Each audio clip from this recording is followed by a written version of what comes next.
Hello, this is Britt Caswell with another video on quadratics. In this video, I am going to be showing you how to write the equation of a parabola when you are given the x and y intercepts. So let's start with this first one where I have the x-intercepts of 4 and -7 and the y-intercepts of 5. Now, when we see these two things, we should actually be thinking about different forms of quadratics. So remember, with the x-intercepts, the factored form makes it really easy to view that, right? Because factored form says y equals a x minus p x minus q. And your p and q there are those intercepts. So whenever you see x-intercepts, that factored form should pop right into your head. Now the y-intercept often goes with standard form. So remember, standard form says y equals ax squared plus bx plus c. And that c value is the y-intercept. So if we have the x-intercepts and the y-intercept, and we know how to move between factored form and standard form, which we'll be seeing in this video, we can actually create the equation that helps us to model these intercepts. So let's start with the factored form. So as I said earlier, the x-intercepts are the p and q values for that factored form. So what I can do is I can actually replace p with 4 and q with -7. Now remember, a lot of times when we substitute something in, I usually use parentheses, but this is kind of messy. So let's clean it up a little bit. So on this first parenthesis, just because there's a 4 there, it doesn't really change anything to be in parentheses. So I'm going to drop the parentheses there. But in our second parenthesis, we have a minus negative. Now when you subtract a negative, that is very much like adding.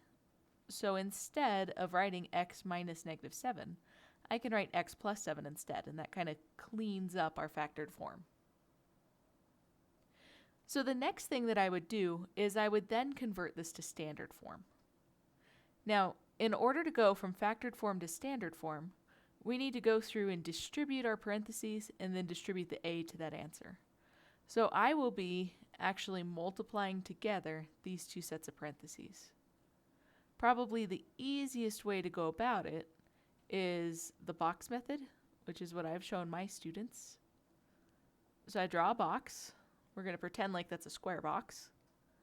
And I have x minus 4 and x plus 7. So then you find the area of each box. So x times x is x squared. X times -4 is -4x. 7 times x is 7x. And 7 times -4 is -28. And then we go through and we just add all those terms together. So I get x squared. And then 7x and -4x is a total of 3x. And then there's a minus 28. Now remember, all of this stuff is still being multiplied by a. So my equation looks like y equals a times all that orange stuff. So then my last step to get it in standard form is going to be to distribute this a to each term within that.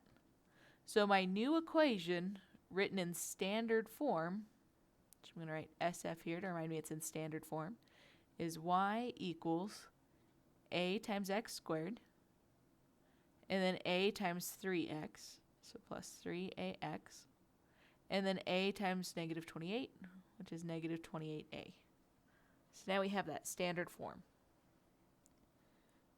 So then what we said was we said that the y-intercept on standard form is whatever this c value is. So I can take this very last term, -28a, and I can set it equal to the y-intercept, which is 5. And then I can solve, and that'll tell me what my a value is. So this negative 28 is being multiplied to a. So to undo it, I'm going to divide negative 28. So I have a equals negative 5/28. And that fraction doesn't reduce, so I would probably just leave it as it is. You can also convert it to a decimal.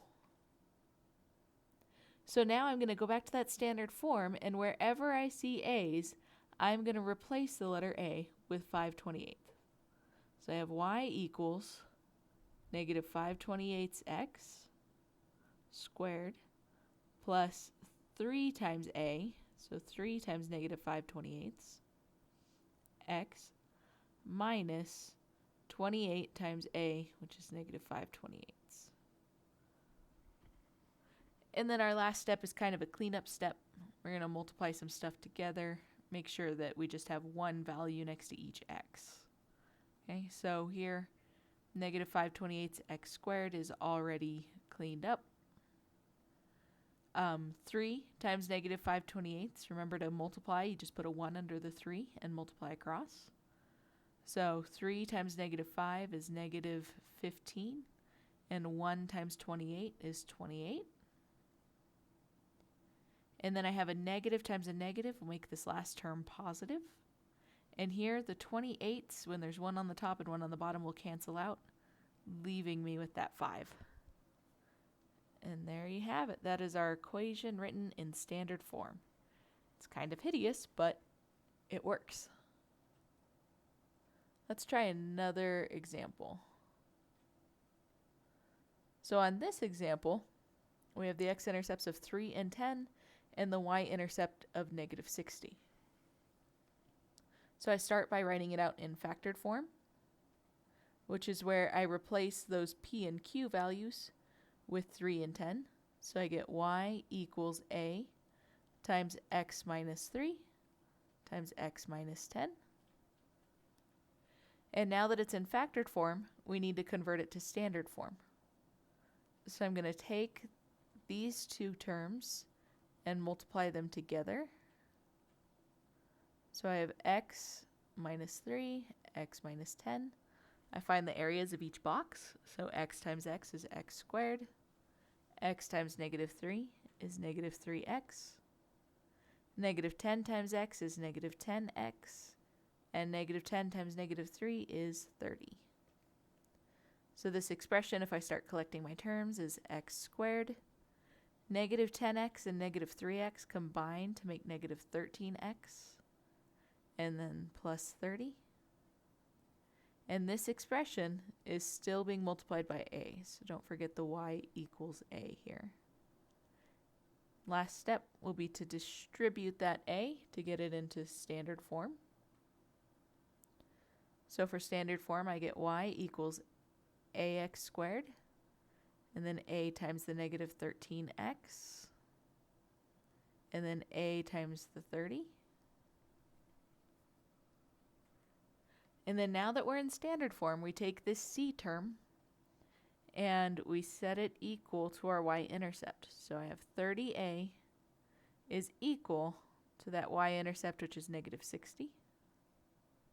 And to solve by a, or solve for a, I'm going to divide both things by 30. So I get a equals negative 2.